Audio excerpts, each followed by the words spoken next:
Welcome to the second season of Classback Premiere. I am Anuranjani Kumban and along with me is Samir Dole, the hosts for our event. So our today's guest is currently based in Canada. She is very talented, likable and charismatic person. On behalf of all the students, we welcome you, Blessy. Hi, Blessy. How Hi are you? Blessy. Hi, Anuranjani. Hi, Samir. I'm good. I'm good. Thank Are you. you excited for What the about session? you? Yes, definitely. It's great. Almost feels like being back to college, meeting all of you. Yes, so let's get started. So our very first question to you is, what were the most positive aspects of your time in college? It, so if you ask me what are the most positive aspects, I Yes. think I think one of the most important thing being our faculty, the amazing faculty that we had. I did my computer engineering from Don Bosco, and I still remember how we used to flock the staff room after almost every lecture and how all the teachers were readily available to answer all your questions.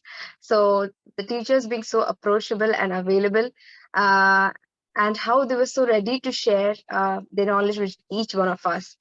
And apart from that, the campus, the canteen, the court, and the small chapel. So there's so many things that you really miss now. Yes, so do you have any specific particular favorite teachers you can name now? Sure. So it will be very difficult to choose one of them. But I would say Diti ma'am was one of the constant teachers that I had throughout all the 3 years, and she was a class teacher. And one of the amazing things about Diti ma'am is that she's very friendly, and she would teach everything with ease and simplify everything, and she would make sure that each one of us understood each of the concepts clearly. So yeah, Ditti ma'am was one of my favorite teachers. Well, that's good to hear. I think she will be very happy listening Yeah. to this. So, so now you're in Canada. So can you talk about your life in Canada? How is the weather, the food, everything what we won't be aware of right now sitting in India? Okay, sure. So I'm based in Montreal. It's in a province called Quebec, and it's a French province in Canada. So I don't know if most of you might not be knowing, but we have a French-speaking population here. So the temperature, you could say, is really cold. It got around -25, -26 here, but people's politeness and their behavior, uh, they they help compensate for this coldness that's there outside. So that's one thing. Other than that, we have a wide cuisine, and it's mostly immigrants here right now. So there's a wide variety of options that each people can explore. So we have a number of Indian restaurants here. So it feels like uh, you're back to Mumbai if we go to a few local restaurants here. So yeah, that's about it. Okay. So you did your master's from McGill University, right? So can you tell us about the course and like what made you choose this course specifically? Sure. So after I completed my BTech, my bachelor in computer engineering, I got placed through our campus program um, at Hansa Security, and I worked as an associate analyst there. And during my time working at Hansa, I came across this amazing set of people who used to work in analytics and who used to predict, who used to perform a wide variety of operations. And I was a part of the data team because of my engineering background, and analytics was something that I really looked up to. And at that time, we had this short video clip of late President Lincoln's last speech being recreated by AI that was played back in my company. And I remember being really inspired by that and thinking that AI is taking us places, and that's where AI and analytics is taking us places, and that's where the focus need to be. So that's how I applied for the MMA program at McGill. Um, and by God's grace, I got admit, and here I am. Okay. So other than that, like, how was your application process? How are the people at McGill and like the faculty, your friends, and how is the environment at your college?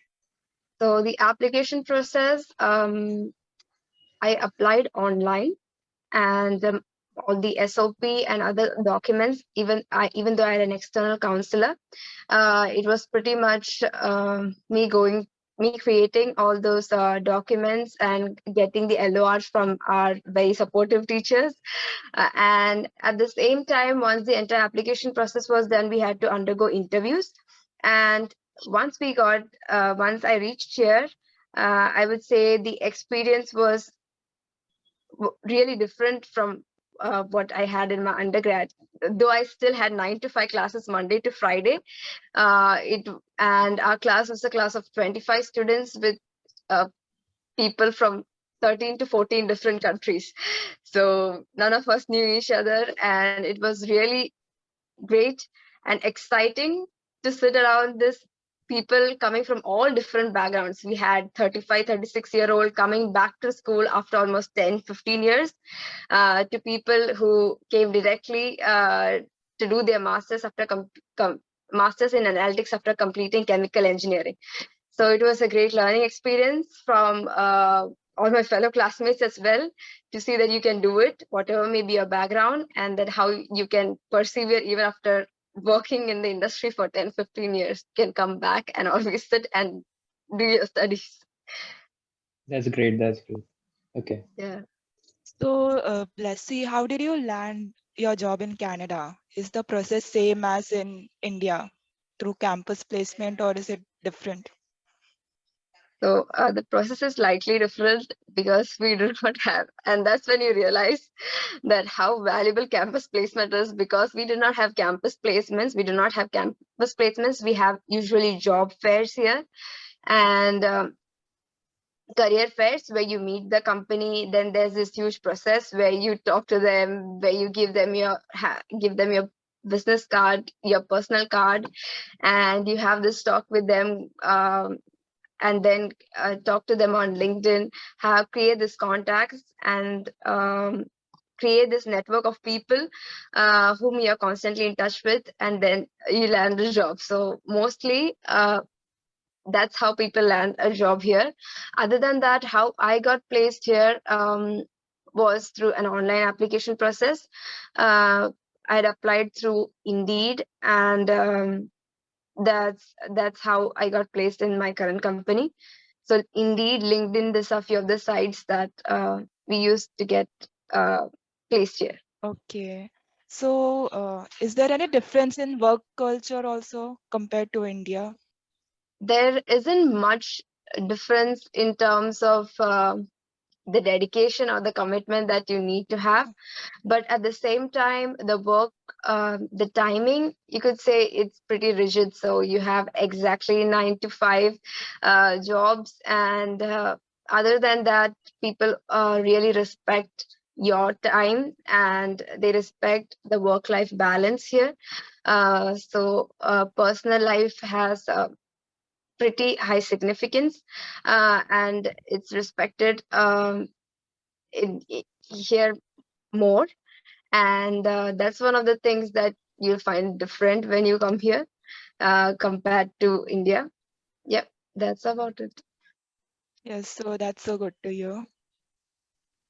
Okay. So now back to DBIT.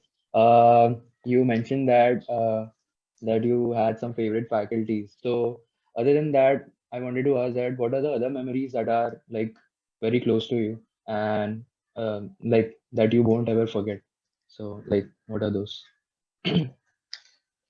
Yes, so other things, some of the things would be the fest that we had, the tech fest that we had, the cultural fest that we had, and the bonding that we had at that time with the classmates, and all those arguments, all those practices, and so many fun things that used to happen. How you were you learn how to work together as a team, and you kind of push each other, support each other to do the things that they push you out of your comfort zone, and they make you do things that you don't regret later on, and you realize that, oh, I indeed have a knack to do these things, and that's when you discover yourself.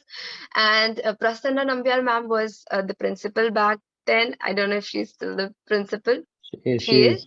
Yeah. Okay, Yes, so yes. yeah, so it was really great to hear. We used to really look forward to her speeches because uh, be it orientation or be it any of the special functions, her speeches was something we used to really look forward to, her words of advice. So those are some of the things that you miss, where there's always something constantly to look forward to, and there's always something to keep on learning from people around you. Yeah, so that's some of the things that I would say are really fond memories from DBIT. Okay. And that's nice to hear. Okay, so on to our final question. What is your advice for the students of DBIT? So I believe it's mostly online classes right now, Yeah. but it is. Okay, Yeah, it so is. They're planning to open offline, maybe by Feb 15th, not sure. okay. So I believe it will be difficult to have the campus experience, but we can still make you the most of all the opportunities. It's difficult to sort of go out there and have that connection with the people from your class, or have that connection with your teacher and the faculty. But if we put that extra effort right now to make sure these are the connections that will last for your lifetime. So the people that you meet now, the friends that you make, and the teachers that you meet right now, you can always go back to and ask them for any help, and you can always go back to and think of all the things that you learned from these connections, not just academic but personal. And that's something that we all should that shouldn't be lost, that fervor, that personal touch, that connections, and that networking that we have during the college days. If we can keep that up even amid all this pandemic that's going on, that would be really great. Great. That is fantastic advice, Blessy. Thank you. Um, Anuranjani? Yes, so one last question from my side. So would you recommend students of DBIT to come to Canada? uh, sure. So it depends on what all of Yeah. when people what people are looking for when they apply here. So if you are okay with with the slightly cold weather, if you're okay, ready to take up all these responsibilities and ready to face life on your own, so I think Canada is one of the best places to study and work. So it's one of the most readily immigration friendly country. So that's some of the positive sides that people can look up to and come here. So if anyone needs any sort of support, you can surely contact me in case of any admission procedure or application process as such. If you would like to reach out to me or know more about the details, yeah, I'd be more than happy to uh, let you know. That is so sweet of you, Blessy. Thank you. Yeah. Yeah. Okay, so we've come to the end of this session. Thank you, Blessy, for joining us. Today's session was fun and exciting because of you. And have a great day. Yeah. Thank you. Thank you. Thank you, Samir. Thank you, Aniranjani. Have a great day, both of you.